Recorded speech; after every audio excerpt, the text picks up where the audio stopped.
नमस्कार किसान साथियों, हमारे YouTube चैनल ऑनलाइन अनाज मंडी में आपका स्वागत है। किसान साथियों, जानते हैं सरसों की तेजी मंदी रिपोर्ट। बाजार की उम्मीद के विपरीत सरसों डाउन, जानिए क्या रही वजह। सरसों की तेजी मंदी रिपोर्ट। किसान साथियों, सरसों के किसानों पर इस साल दोहरी मार पड़ रही है। एक तरफ तो पाले का कहर सरसों की फसल को खराब कर रहा है और दूसरी तरफ भाव प्रतिदिन नीचे ही जाते जा रहे हैं। घरेलू और विदेशी संकेतों और सारी उम्मीदों को दरकिनार करते हुए शुक्रवार को सरसों के भाव फिर से धड़ाम हो गई। सरसों में पाले के कारण हो रहे नुकसान के कारण बाजार को उम्मीद थी कि सरसों में सुधार देखने को मिलेगा, लेकिन ऐसा कुछ नहीं हुआ। इस रिपोर्ट में हम सरसों के बाजार की हलचलों को विस्तार से जानेंगे। सरसों में गिरावट। तेल मिलों की सीमित मांग होने के कारण घरेलू बाजार में शुक्रवार को सरसों के भाव में अच्छी खासी गिरावट देखने को मिली।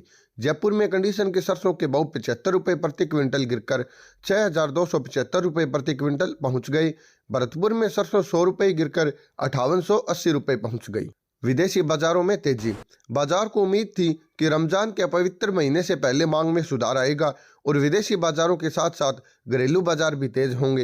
हालांकि शुक्रवार को विदेशी बाजार जरूर तेज हुए, लेकिन घरेलू बाजार में तेजी नहीं बन पाई।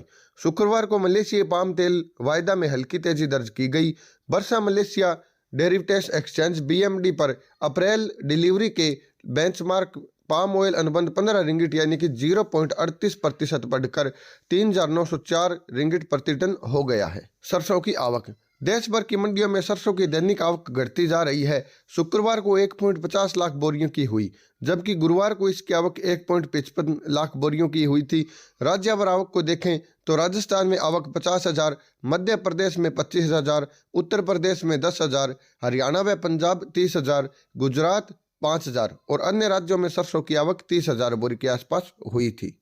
सरसों में अब आगे क्या। किसान साथियों, सरसों में नुकसान की खबरों के चलते भाव में सुधार बनना चाहिए था, लेकिन अभी तक ऐसा देखने को नहीं मिला है। सरसों के ज्यादा उत्पादन की खबर के अलावा बाजार में ऐसी कोई खबर नहीं है जिसके चलते बाजार में और कमजोरी आए। जिस तरह से पाले के कारण सरसों में नुकसान हो रहा है, ऐसा नहीं लगता कि कोई बहुत बड़ा उत्पादन होगा। ऑनलाइन मंडी। हमें उम्मीद है नुकसान की खबरों के चलते सरसों की कीमतों में चल रही गिरावट रुक सकती है। इसके अलावा भारत सरकार द्वारा कच्चा सोया ऑयल 1 अप्रैल से शुल्क मुक्त आयात बंद करने और पाम तेल पर आयात शुल्क बढ़ाने की खबरों के बीच बाजार में सुधार बन सकता है। मार्च माह में रमजान भी शुरू होने वाला है, जिसके चलते मांग बढ़ सकती है और सोया पाम ऑयल में कुछ सुधार की संभावना बढ़ सकती है। विदेशी वायदा बाजार में पाम ऑयल और सोया ऑयल में बुधवार को तेजी का रुख बना है। ऐसे में सरसों के भाव में थोड़े बहुत सुधार की गुंजाइश बनती दिख रही है। हालांकि इसे बड़ी तेजी मानकर नहीं चलना चाहिए। आप अपना व्यापार अपने विवेक से करें, क्योंकि आपका नफा नुकसान आप हमसे ज्यादा जानते हैं। किसान साथियों, यह थी सरसों की तेजी मंदी रिपोर्ट। अगर आप ऑनलाइन तरीके से किसी भी फसल की तेजी मंदी रिपोर्ट या ताज़ा भाव की जानकारी प्राप्त करना चाहते हैं तो हमारे चैनल को सब्सक्राइब जरूर करें।